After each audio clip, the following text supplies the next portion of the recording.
Исәнмесез, хөрмәтле тамашачылар, эфирда атна яңалыклары тапшыруы сезнең белән Рәмилә Хмидуллина. Татарстан Республикасы хөкүмәте йортында узган киңәшмәдә COVID-19 таралуга каршы көрәш чаралары турында фикер алыштылар. Киңәшмәне барлык муниципаль районнар белән видеоконференц элемтә режимында Татарстанның премьер-министры Алексей Песошин уздырды. Үзенең докладында Марина Потяшина Татарстанда июльдә COVID-19 белән авыручылар дәрәҗәсе июньгә караганда 1,5 тапкыр арткан дип хәбәр итте. Уртача июльдә тәүлегенә 49 очрак теркәлгән. Югары дәрәҗә 11 муниципаль районда теркәлгән. Август башыннан авыру очраклары артмый, ләкин авыру югары цифрларда кала әле, диде ул. Татарстанның хөкүмәте башлыгы ассызыклаганча, коллектив иммунитет барлыкка килү генә инфекцияны таралуны туктатырга ярдәм итәчәк. Иң нәтиҗәле ысул вакцинация. Бүгенге көнгә 873,509 кеше прививка ясаткан.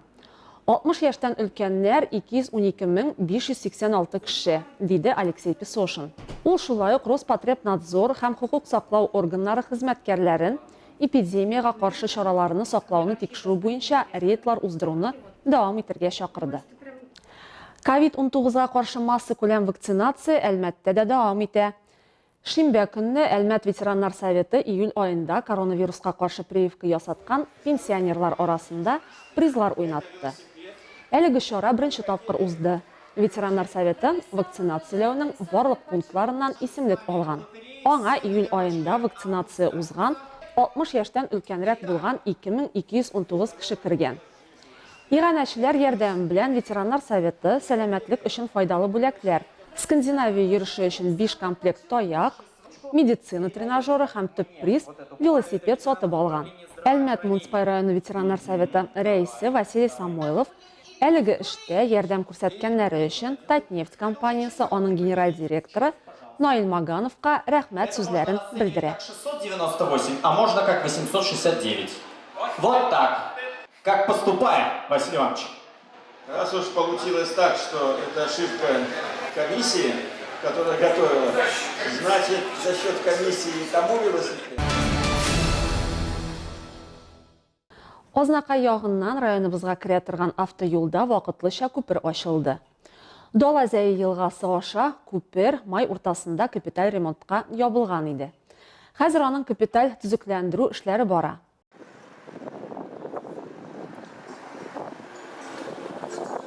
Вакытлыча күпергә кергәндә габарит капкалар тора, чөнки аның аша биеклеге 2,5 метрдан, максималь авырлыгы 3,5 тоннадан артмаган автомобильләргә генә хәрәкәт рөхсәт ителә.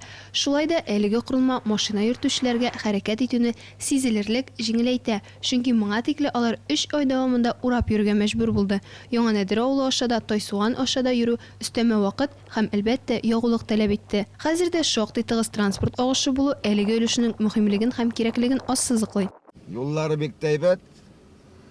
Былай торсалга инде без канәгать. Радик Шайхетдинов Яңа Нәдердән аның сүзләренчә вакытлы күпер ачылу юлга артык вакыт сарыф итүдән азат итә. Былай нормально инде хәзер, тикпеме, яхшы. Бик ураткыч, бик озак ие. Хәзер менә якынлашты, мин Нәдердә торам үзем. Якын йөрергә менә хәзер. Нәдер юлын ачып, Тайсуганнан безгә, например, Бишмичага йөрергә ерак. Бу юл безгә бик кирәк. Молодцы, әйбәт, тегесен дә ясасыннар, бу временный безгә бик яхшы.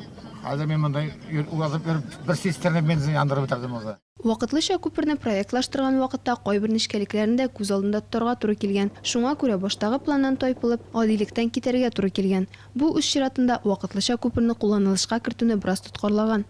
Мы его подняли на уровень высокий. Ташу сулары белән агып китмәсен өчен без аны югарырак күтәрдек. Зәй бит әле ул, өстәвенә язын кар суларына бәйле рәвештә ачыла торган карабаш су саклагычы бар. Бу вакытта елга 2 метрга чаклы күтәрелә ала. Вакытлыча күпер җитди корылма. Белгечләр сүзләренчә, ул бер генә ел хезмәт итүне күз алламый. Шуңа да чыдам металлдан ясалган. Өстеннән стандарт буенча агач өслек җәелгән. Бу салкында бозланудан коткарырга тиеш.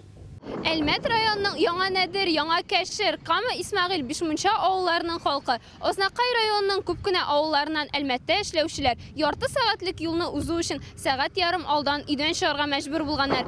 Ниһаять, сорау хәл ителде. Татарстан районнарының алдыңғы комбайнчыларына премиялар тапшыру давам итә. Урып җыюда яхшы күрсәткечләргә ирешкән алдыңгы игенчеләрне бүләкләү матур традицияга әйләнде. Быел урып җыю эшләре тулы куәткә барган район хуҗалыкларында да алдыңгыларны акчалата сертификатлар белән бүләкләделәр. Барлык авыл хуҗалыгы хезмәтчәннәре бу катлаулы һава шартларында өлгергән игеннәрне кыска вакыт эчендә һәм югалтуларсыз җыеп алу өчен таңнан төнгә кадәр эшлиләр.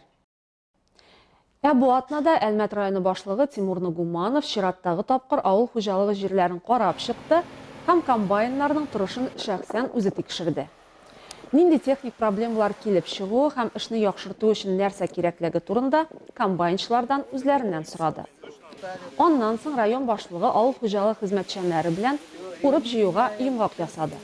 11 августка районда 22291 тонна сабан культуралары суктырылган. Уртача уңыш гектарыннан 8,3 центнер тәшкил итә. Авыл хезмәтчәннәре кырлардан 8622 тонна көзге бодай, 1000 ярымга якын көзге арыш, 7300 тоннадан артык арпа, 3022 тонна сабан бодайы җыеп алдылар. Тимур Дмитриевич, Шагылтау, Яңа Михайловка, Шишмә хуҗалыклары, Рафиков крестьян фермер хуҗалыгы алдыңгыларын бүләкләде һәм район исеменнән рәхмәт белдерде. Акчалата сертификатларга Руслан Ибрахимов, Владимир Аверьянов, Александр Гавриленко һәм Виталий Филюшин ия булдылар. Авыл хуҗалыгы һәм азык-төлек идарәсе начальнигы Фәнис Шарафиев сүзләренә караганда, Шагылтау хуҗалыгында бертөклеләрне урып җыю тулысынча төгәлләнгән, тиздән көзге культуралар чәчүгә керешәчәкләр. Туфрак әзер инде. Шәһәрнең мәдәни мөхите проекты традиция буенча Әлмәтнең берничә мәйданчыгында атна сайын уза. Узган елларда Агни скверында фолк стилендагы композицияләрне башкаручы Казанның Рентрил рок төркеме чыгыш ясады. Әлеге музыкаль мотивлар күпләрнең күңеленә якын булды. Драма театр артындагы мәйданда да халык күп иде. Музыка, биюләр һәм яхшы кәеф ял көне нәкъ шундый булырга тиеш. Татнефть компаниясе ярдәм белән үткәрелә торган шәһәрнең мәдәни мөхите проекты атна сайын шәһәр халкын һәм Әлмәт кунакларын яңа программа белән сөендерә. Проектның төп максаты шәһәрдә актив мәдәни мөхитне үстерү һәм әлмәтләрнең үзләрен, һәвәскәр һәм профессиональ сәнгать коллективларын, язучыларны, шагыйрьләрне, рәссамнарны, биючеләрне, җырчыларны, театр артистларын иҗатка тарту. Әлмәтләрнең чараларга теләп килүләре проектның уңышлы булганын күрсәтә. Проектның афишаларын күзәтеп барыгыз. Шуның белән тапшырыбыз ахырына якынлашты. Һәр яңа көн сезгә яхшы яңалыкларны алып килүен теләп, мин Рәмилә Хмидуллина һәм монтажер Ленар Курбанов сезнең белән сау булашабыз.